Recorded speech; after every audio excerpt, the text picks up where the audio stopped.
Okay, we're now going to talk about levels of measurement, and this is the very last slide on the measurement PowerPoint.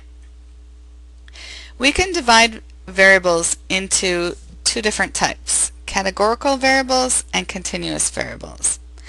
The difference between those is numbers. So if variables have numbers, they're continuous. If they are categories, they're categorical. So let's talk about the categorical variables. They are nominal or ordinal variables. Now, the difference between a nominal and an ordinal variable is rank. So let's look at the nominal variables.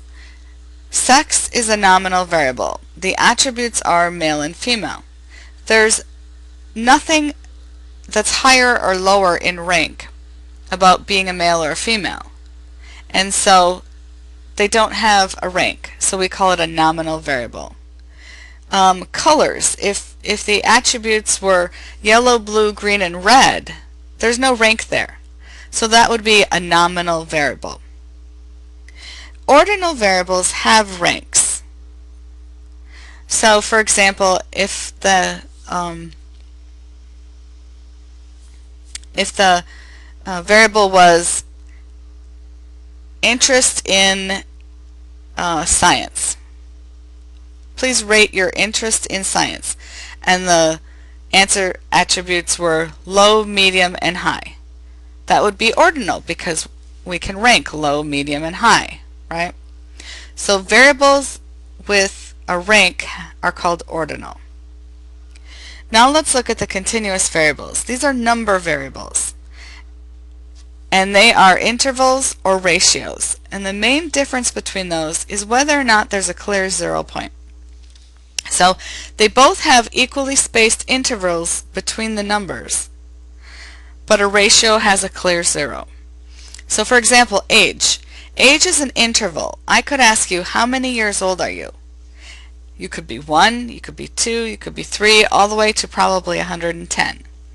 There's a 12 months difference between each year, but there's no 0. You can't be 0 years old. Ratio variables have that 0. So temperature is a ratio variable. There can be 0 degrees, right? So anything that includes a clear 0 point is a ratio. Now why do we need to know this? We need to know this because different statistics can be run on different types of variables, different levels of measurement.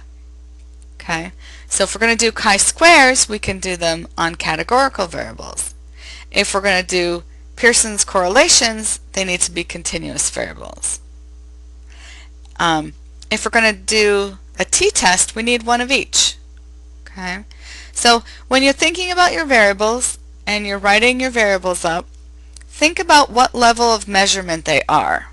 Because when you tell me about your data analysis, you're going to have to tell me which level of measurement they are and then what kind of statistic you can run on it. Now we're going to do that later down the road, so don't worry about the statistics right now, but what I do want you to think about is what are the level of measurements of the variables that we're creating for our study.